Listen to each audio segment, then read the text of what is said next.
One stereotype that's true, London will change you. I think for the better though. I mean, that's debatable. Hi, I wanted to speak about some stereotypes about London because I moved here from Austria and I've been here for 4 years now. So, funny, just little detail is that I moved here and then 2 weeks later it was the first lockdown. So that was quite fun. So first stereotype, you see this type of building is called, well, these blocks of houses are called estates. So basically it's like social housing, and obviously they're much cheaper than a regular flat. And there's a big stereotype about people who live in the estates being ratchet. And they're not wrong. So I do have to say, like, we start with a bit of a scandalous thing, I guess. A lot of things that you hear about, like stabbings and stuff like that, does happen around estates. But not always. When I moved here, I lived in a very, I would say, famous borough of London. It's called Camden. And if you read about Camden, you'd say, oh, it's rich and all of these things. But to be honest, I've never seen more crackheads than in that area. So, yeah, it's not always correct, these stereotypes.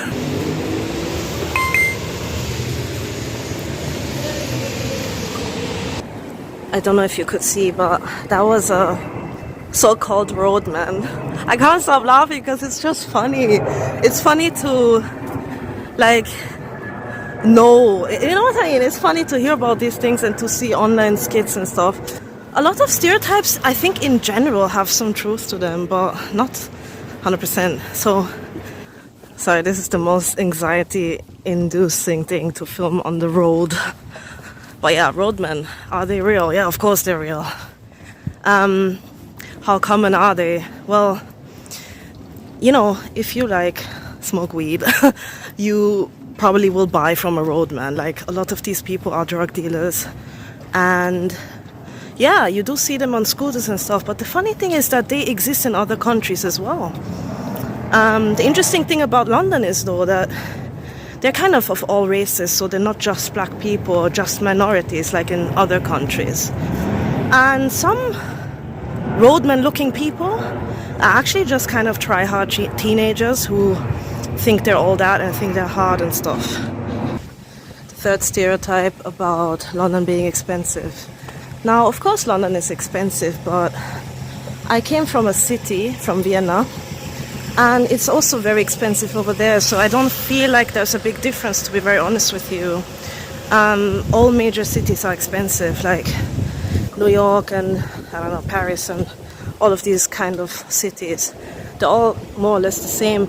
And you know, now, with the cost of living around the world, everything has become more expensive. So even if you think you save money in a different country, you know, more or less, you're not really gonna save because you also get less income.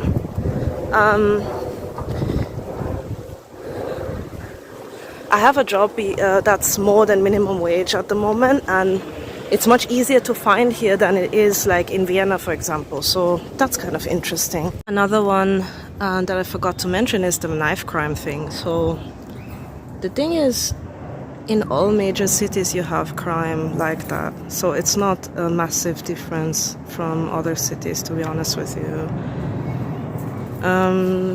What else? Yeah, also that, like, there are some areas that are really ghetto and then other areas that are really posh. So as you can tell now, and I've only walked a few minutes, these types of houses, these types of Victorian houses, are actually quite expensive, and it's right next to the very cheap estate buildings, so that's not really true. It's kind of a mix, and I think that's a good thing.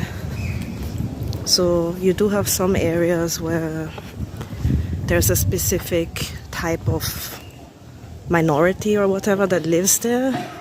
Like in some areas you have more Caribbean people. I'm gonna go to Brixton right now, so there are a lot of Caribbean people there. I mean, yeah, it's very mixed. Like, you have some areas where there's a lot of Pakistani people, for example, or something like that. But it's not, it's not as, like, you're not gonna stick out and be like, oh, why are you here? Like, oh, you're weird and stuff. Oh, another thing that a lot of people I don't think they know if they don't live here, is that a lot of Londoners, they tell you that they want to leave. But the thing is, they never leave. And I think that same thing is true for other cities as well. But yeah, it's just a kind of a funny thing, because they say, oh, it's expensive and all of these and all of that thing. But then they move somewhere else. And okay, it's cheaper, but you also earn less. And it's boring, So that's why it's a lot of talk and no action with these types of things. And the last one that I'm going to talk about, at least because I can't remember anything else. So if you have any questions, just ask in the comments.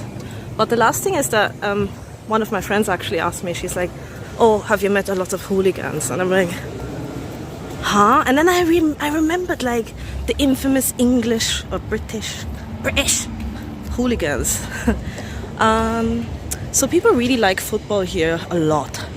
But because I'm from Austria, that's next to Germany, a lot of people are the same way over there. So it's not as crazy as I thought it would be. Like, it's not like you see these people doing all kinds of crazy shit.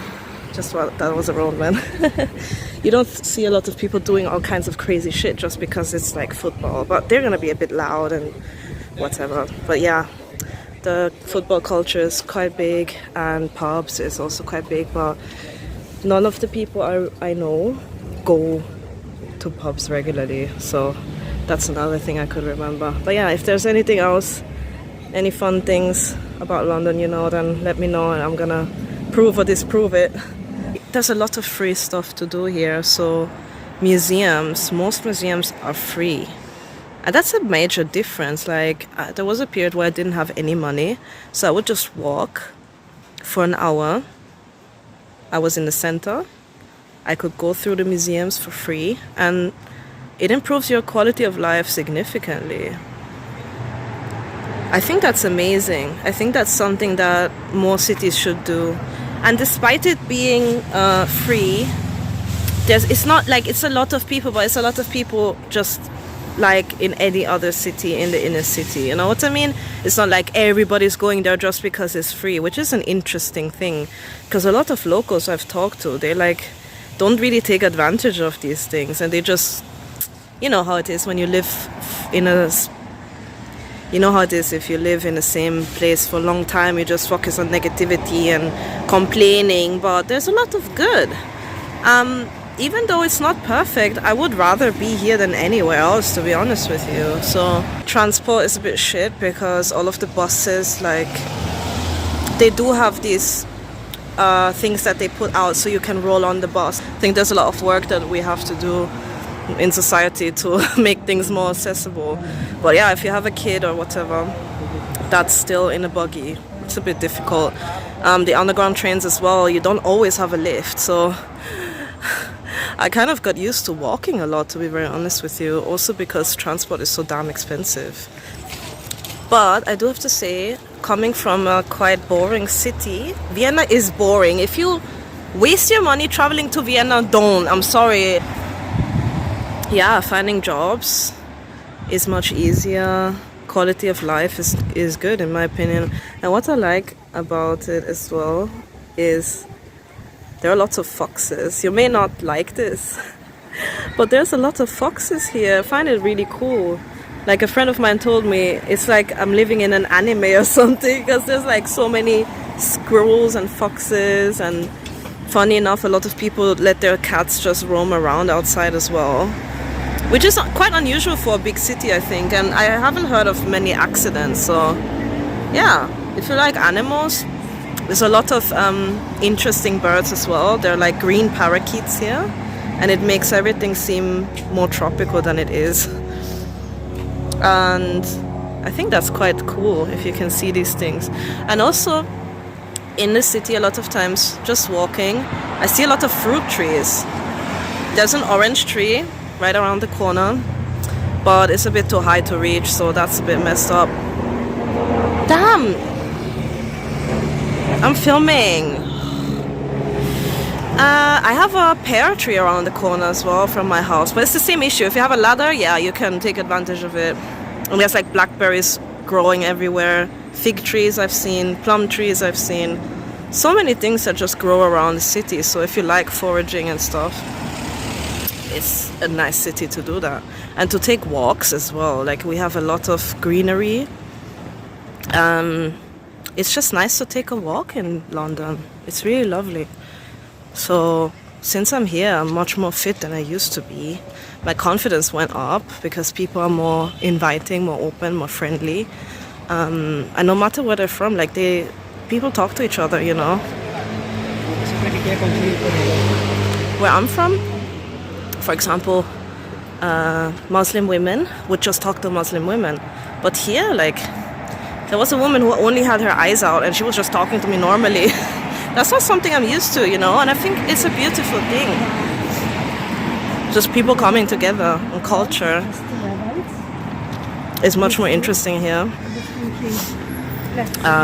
The music scene, much more interesting. It's one of the reasons I moved here as well, because of like art aspect, you know, because I'm an artistic person and Vienna was just not it. So I would definitely recommend living in London 100% if you're able to. But now it's very hard. Now, you know, it's not impossible, but it's hard. If you don't know anybody here, it's a bit shit, but I moved here before Brexit and I'm a European, so that was my way. I mean, if you can leave the country every 6 months, you can definitely be here. Also, I know a lot of people, well, not a lot, but I know some people are here illegal and they've been here for years, like literally years, you know? And they're living a life, like they're living their life. It's not like it's impossible. So yeah, that's it from me from today. So yeah, thanks for watching. Leave a like if you care, subscribe if you care. Bye!